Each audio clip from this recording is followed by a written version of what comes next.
I will start with a short recap on why we are doing this research, and specifically on topics addressing IoT device security. So for starters, right, the reason why research on IoT security is so important is because IoT is being deployed everywhere, right, in all sectors.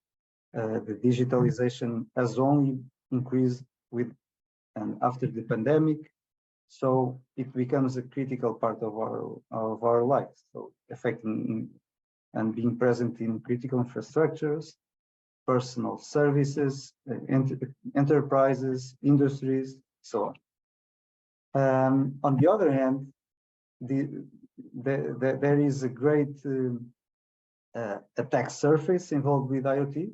First of all, devices and solutions tend to go to the market without sufficient security guarantees, and this greatly incentivizes and attracts attackers to search for vulnerabilities and for exploiting vulnerabilities.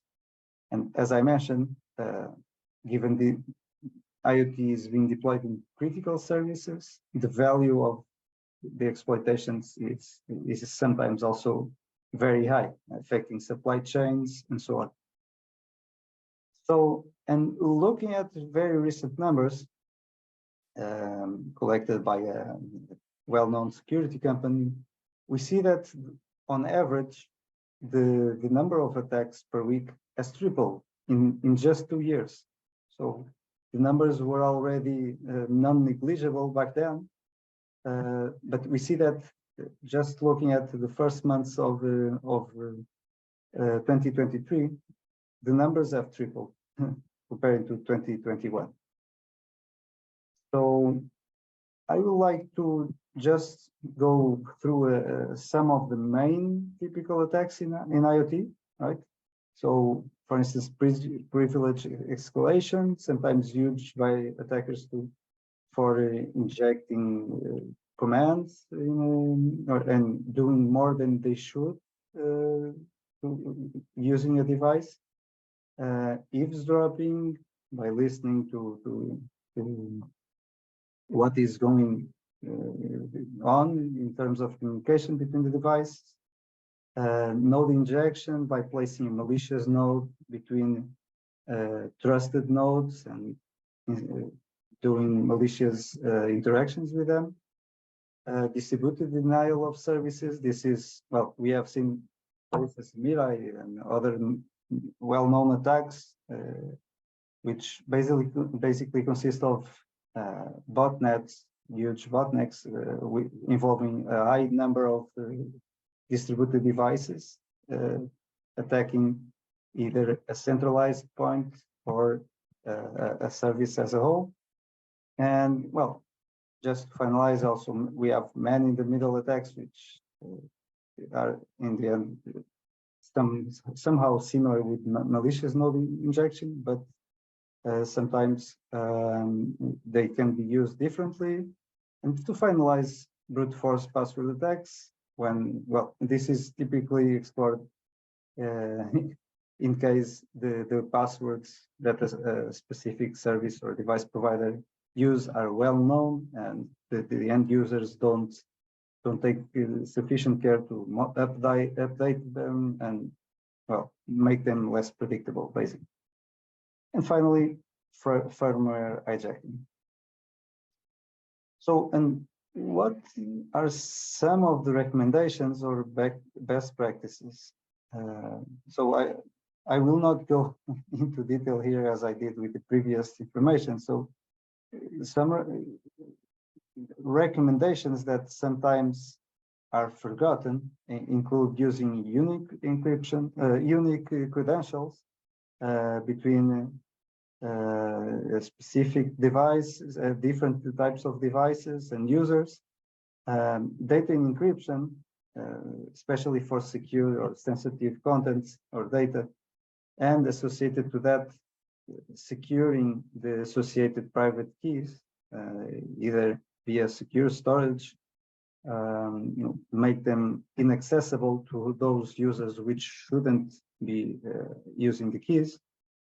Regular firmware and software updates, but also verifying those updates come either from a trusted source and they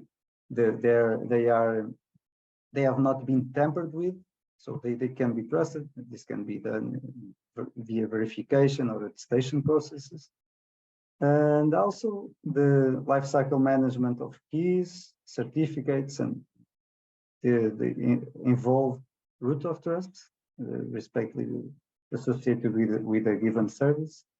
And finally, monitoring and logging of all the IoT devices activities. Okay, and this is increasingly important as we rely on AI, for instance, for intrusion detection, so on.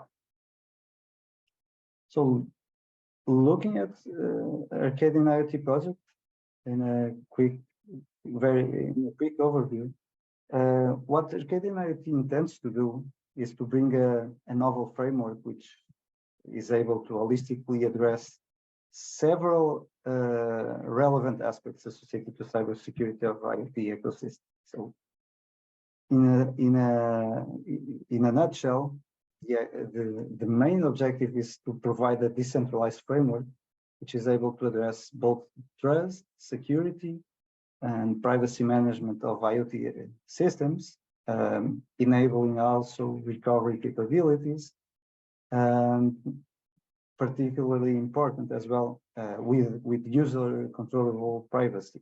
Okay? So this has been for a long time forgotten aspect.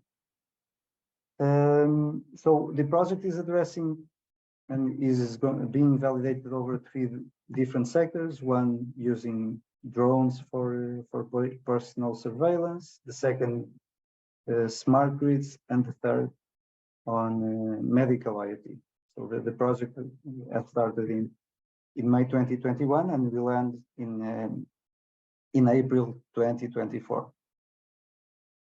What are the main objectives of our project? So the first one, as I mentioned, is to provide a decentralized framework for supporting security of IoT systems. The second is to enable secure and trustworthy management of objects or devices identification, and also the third one somehow related, to enable distributed security and trust in persons identification management. And in common for these 2 objectives is the reliance on self-sovereign identity aspects combined with other identification aspects such as network credentials and biometrics for the particular case of persons. The fourth objective is to enable distributed and autonomous models for trust, security, and privacy in order to enable a chain of trust.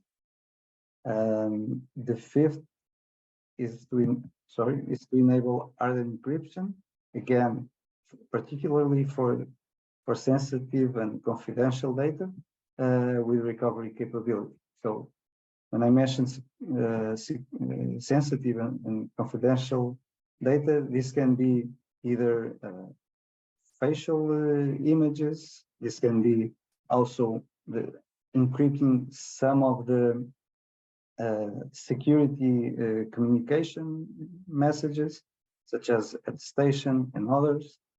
And yeah, basically that's it. And we are exploring some novel ways to do this. The sixth objective is to enable self-coordinated healing with reduced human intervention. And here we're talking about both devices and network healing, recovering the previously trusted state and capabilities. And finally, we intend to enable develop proactive information sharing for trustable cyber threat intelligence, and relating to that, support the vision for IoT Security Observatory. And here we are, well, basically addressing specific needs of IoT from the point of view of cyber threat intelligence.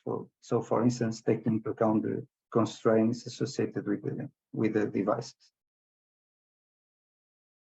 So this is the associated high-level framework Okay, we are, as I mentioned, we are addressing identity aspects, trust aspects, recovery via 3 vertical planes, and we also introduced 3 horizontal planes for supporting and managing privacy and security, as well as having common functionalities which support the other functionalities provided by the vertical planes. And here we rely, as I mentioned, on ARCADIAN encryption, but also on permission blockchain.